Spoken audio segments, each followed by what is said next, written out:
This will be my third video for today. Third video stream, whatever you want to call it. Reaction, I'll call it third reaction for today. And that's it. That's all y'all getting. Tomorrow, I'll react to like 95 South or something. I'll react to something. But yeah, we're gonna start doing this. I'm gonna make sure I drop 3 reactions for y'all daily. And I'm not gonna promise that, but I'll try. At exactly 8:32 a.m. on a sunny morning in 2001, President Bush leaves his room at the Colony Beach Resort in Florida and gets into his presidential limousine heading to a local elementary school. The reason for this visit is that he's promoting a new education program. On the scale of priority, this is the kind of event that would be forgotten by history. However, just minutes before Bush arrives at the school, a breaking news message makes the rounds. One that will forever change the course of history. At 8:46 a.m., Flight 11 crashes into the North Tower of the World Trade Center. And the news of this event spreads in a, until then, historically unprecedented manner. Just 1 minute and 28 seconds after the impact, a camera crew from WNYW goes on air. Wait, did he just say a camera crew? A camera crew? Wait. A camera crew from WNYW goes on air. Jim, just a few moments ago, something believed to be a plane crashed into the south tower. A crew from WNYW goes on air. Jim, just a few moments ago, something believed to be a plane crashed into the south tower of the World Trade Center. At 8:49 a.m., CNN pauses their programming to cover the crash, followed by CNBC, ABC, NBC, CBS, Fox News, and international television stations. In less than 10 minutes, the eyes of the whole world were focused on New York City. However, nothing is known about the causes at this point in time, and speculation about a possible accident is circulating. So you close this door. Alright. It don't be so loud. I ain't even heard what she just said, but I think I know what she said.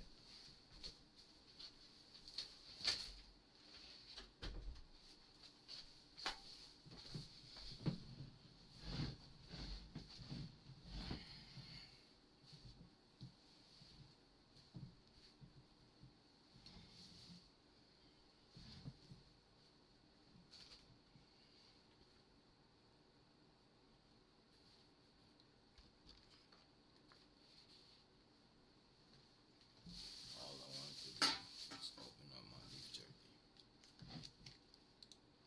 In Sarasota, where Bush is preparing to head into the school. Right along Bush's side is White House Press Secretary Ari Fleischer, who throughout the day is taking handwritten notes that reveal how everything unfolded from the president's perspective, with White House Chief of Staff Karl Rove informing the president about the impact just before he heads into the school for the event. As the What? written notes that reveal how everything unfolded from the president's perspective, with White House Chief of Staff Karl Rove informing the president about the impact just before he heads into the school for the event. As the nation listens to TV anchors speculating potential reasons for the crash, the president listens to school children reading stories.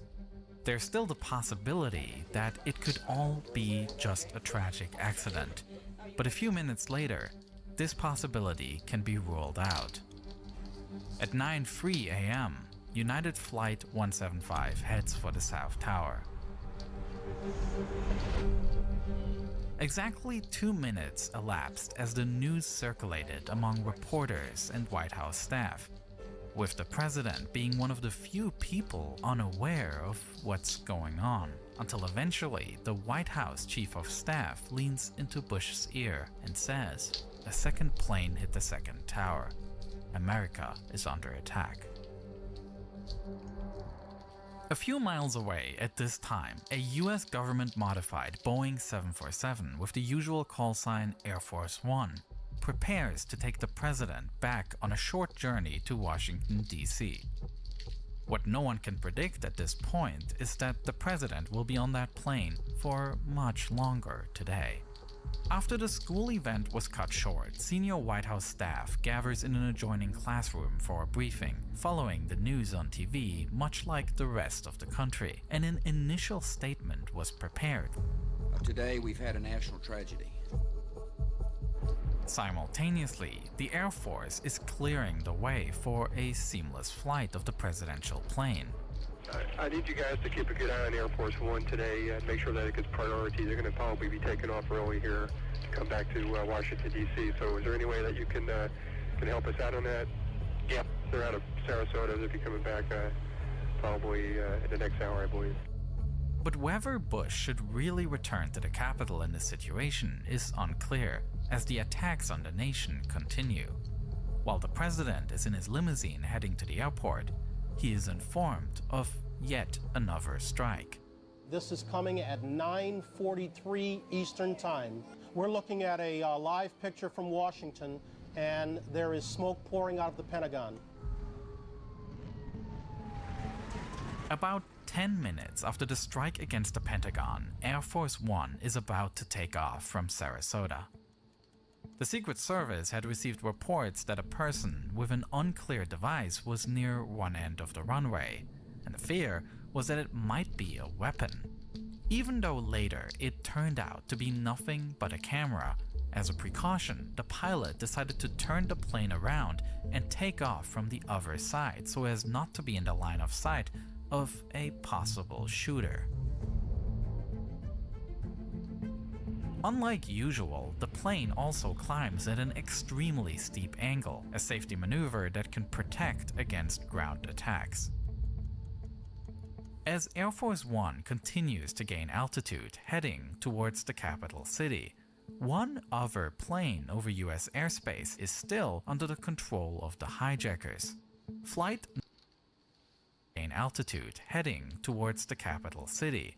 One other plane over US airspace is still under the control of the hijackers.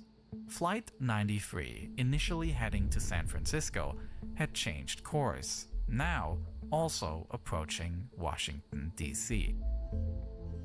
As it later turns out, the passengers of this flight had heard of the attacks on New York and initiated a revolt against the hijackers, with passengers attempting to gain control. At 10:03 a.m., Flight 93 crashes in a field in Pennsylvania. Although the revolt was unsuccessful in saving the passengers, it did save lives by preventing the hijackers from reaching their destination. Meanwhile, aboard Air Force One, heated debates are raging about where the president should be flying at this time. Bush himself had given the order to return to Washington. But in the midst of an ongoing threat, the Secret Service was not about to risk it. Bush was barred, or at least strongly discouraged from returning to DC. Instead, Barksdale Air Force Base in Louisiana was chosen. Here, Air Force One can then refuel, and a longer plan can be devised for where the president can most effectively carry out his duties. As the plane heads for Louisiana, growing concerns are also raised about the possibility of Air Force One itself becoming a target. While the plane is equipped with flares and smoke screens to detect radar and heat-guided missiles, it has no way to protect itself against an airliner collision. Air Force One is filing a random route, by the way. Okay. We don't know where they decided to go, but they still don't have a fighter escort. They still do not? That's correct. Holy cow. Adding to this concern is the fact that some airplanes were not immediately responding to ATC calls, which led to the wrong belief that there might be an additional 3 aircraft still missing. Every plane in the sky was seen as a possible threat now. and therefore Air Force One started climbing to an extremely high flight level above the Air Force. Every plane in the sky was seen as a possible threat now, and therefore Air Force One started climbing to an extremely high flight level above the usual cruising altitude for commercial flights, heading up to 45,000 feet so they can outrun anybody. While lateral movement is more difficult to track, Air Force One had this altitude for itself. And then, towards the end of their flight to Louisiana, Air Force One was joined by 2 fighter jets that had taken off from Joint Reserve Base Ellington to escort the president for the final few minutes. Throughout the flight, Air Force One's normally stable telephone lines were suddenly... Yo, can you imagine being in a fighter jet, flying in a fighter jet, protecting the president? Can you fucking imagine?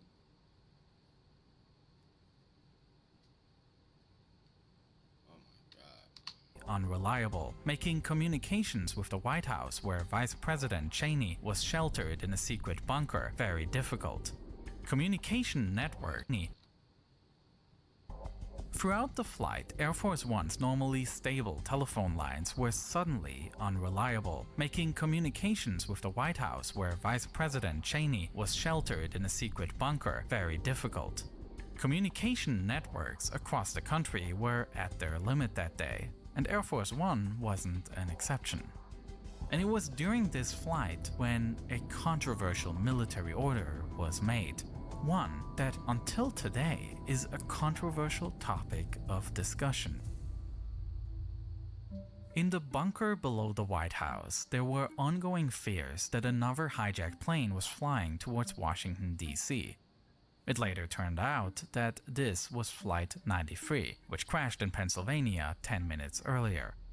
However, the information about the crash had not yet reached the White House, and between 10:12 and 10:18 a.m., Vice President Cheney was asked whether this plane should be shot down if it continued to head towards the Capitol.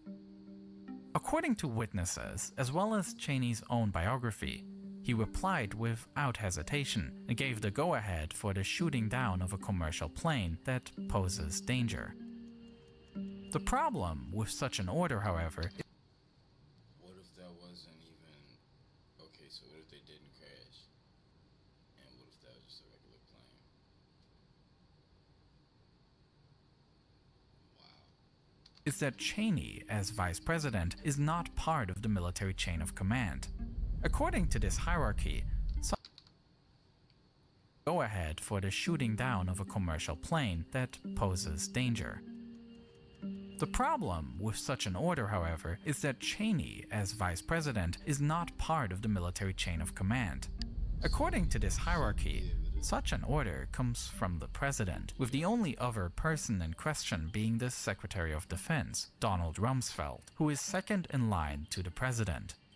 Rumsfeld could not be reached because he was at the Pentagon, which was itself the target of an attack, and he was busy helping with rescue work on site.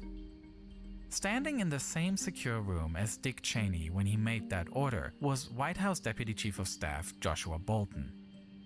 After Cheney made the order, he immediately asked Cheney to call the president to confirm this command. Cheney does exactly so, and rings Air Force One at 10:18 a.m. to speak with the president. According to the investigation report, this phone call lasts 2 minutes, which lines up with the notes that Ari Fleischer took.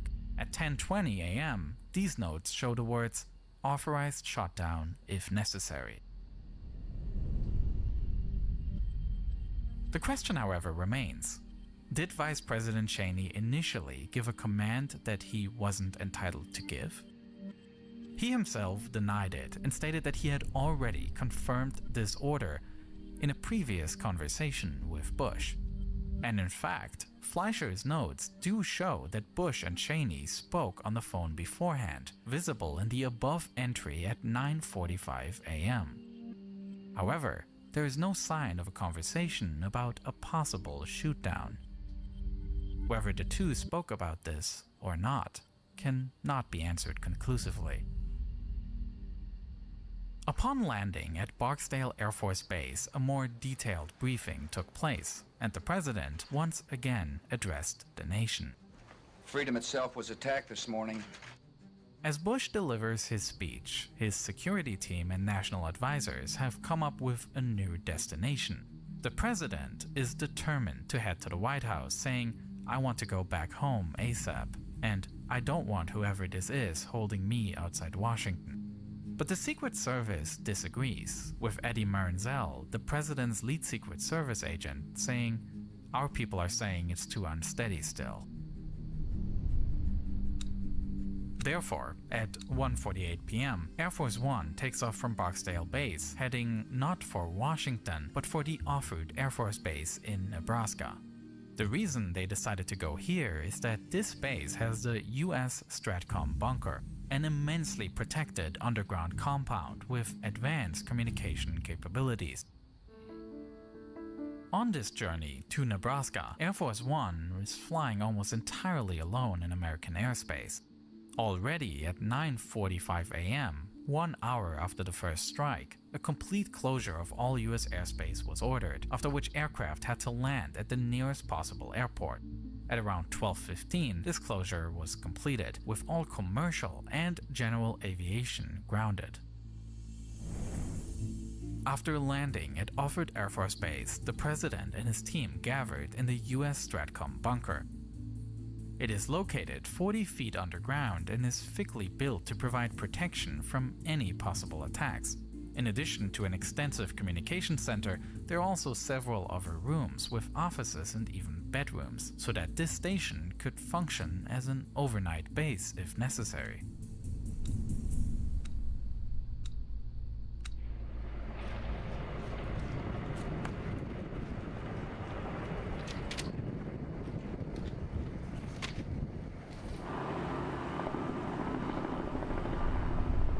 At 4:36 p.m., the active attacks on the nation seem to have come to an end, and the security situation allows the president to take his third flight of the day. Air Force One departs, bound for Joint Base Andrews. But even this flight was carried out under immense security concerns, as the Secret Service not only worries about security. He said, security, immense security's concerns.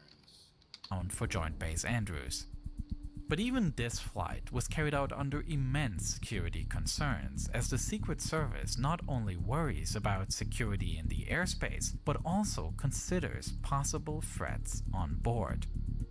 One not frequently reported on concern was that just a few hours earlier, a call had come in at the White House switchboard with a message that resulted in the worst of fears. The message on the call was "Angel is next." Angel is the internal code word for Air Force One, and what is especially concerning is the fact that this code word was not publicly known, leading Secret Service agents to suspect an insider might be plotting an attack on the plane. In face of this ominous message, the Secret Service decided to permanently station agents in the aisle of the presidential area.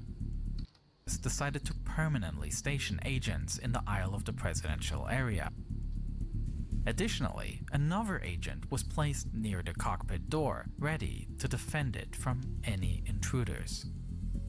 In the later investigation into the events of September 11, it'll appear that a number of misunderstandings had led to this warning, and that these exact words were not uttered on the phone.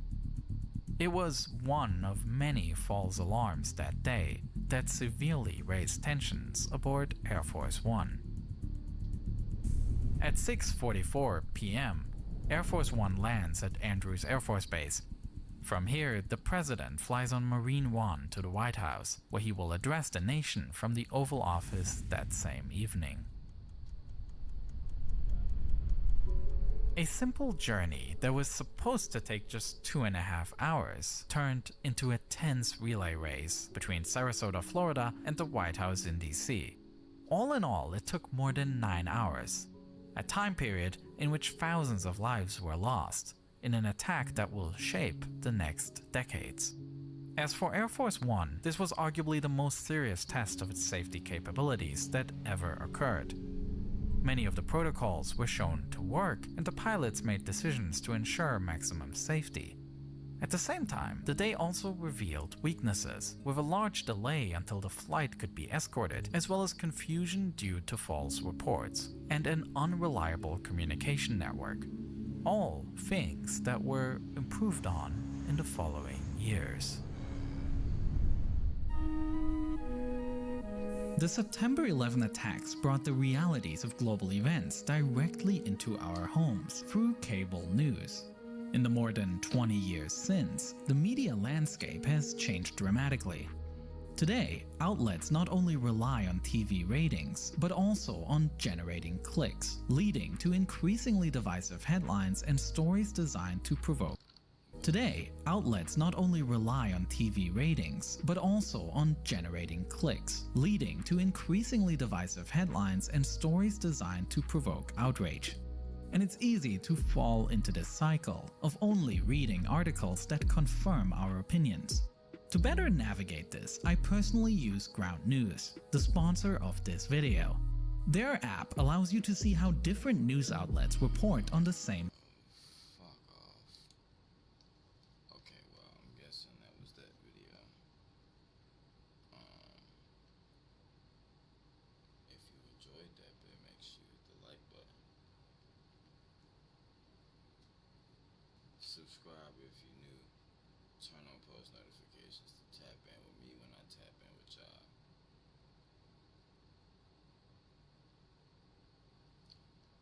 And I hope y'all have a great day, night, whatever the hell, forever. Blamedspark.